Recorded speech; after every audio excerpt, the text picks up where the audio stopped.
সিনেমার নামে কি একখান ন্যাশনাল লেভেলের ফাইজলামো দেখাইলাম।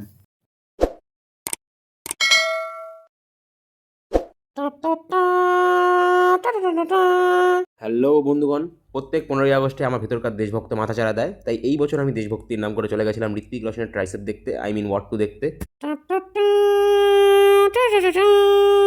আর আমার কাছে বড় স্ক্রিনে মুভি দেখা মানে কৃষ্ণগড় SBF সিনেমাস। হাইপ অনুযায়ী মুভিটার জন্য যে ভিড় ছিল, সেই ভিড় আর ক্যাটরিনা কাইফের বর দুটোই মোটামুটি ঠিকঠাকই ছিল। তবে হ্যাঁ, মুভিটার স্টোরি লাইন যতই খারাপ হোক না কেন, গ্রিক গডের যে এন্ট্রি সিনটা, সেটা কোনো ডাইরেক্টরের পক্ষেই খারাপ করা সম্ভব না, এটা তো মানতেই হবে। বাকি মুভিটার কথা বলতে গেলে কিছু এনজয়েবল মোমেন্ট আছে, কিছু ভালো ফাইট সিকোয়েন্স আছে, আর সেগুলো বাদ দিলে নিউটনের মাথায় যদি নারকেল পড়তো তাহলে ফিজিক্সের দশা ঠিক কী হতে পারতো, সেটাই মুভি দেখলে আমরা ভালো মতোই বুঝতে পারবো। না মানে দুটো মানুষ প্লেনের ছাদে দাঁড়িয়ে 10 জনকে এফোর্টলেসলি কেলাচ্ছে, এটা রোজ রোজ তো আর দেখা যায় না। এই ছিল আমার টোটাল ওয়ার টু দেখার গল্প। তবে মুভিটার থেকে কিন্তু আমি এই সুন্দর পেঁচা তুলোর মতো মেঘে ঢাকা আকাশটা বেশি এনজয় করেছি। তো চলো, দেখা হবে পরের ভিডিওতে, যদি মাথা ব্যথা ঠিক হয় তো।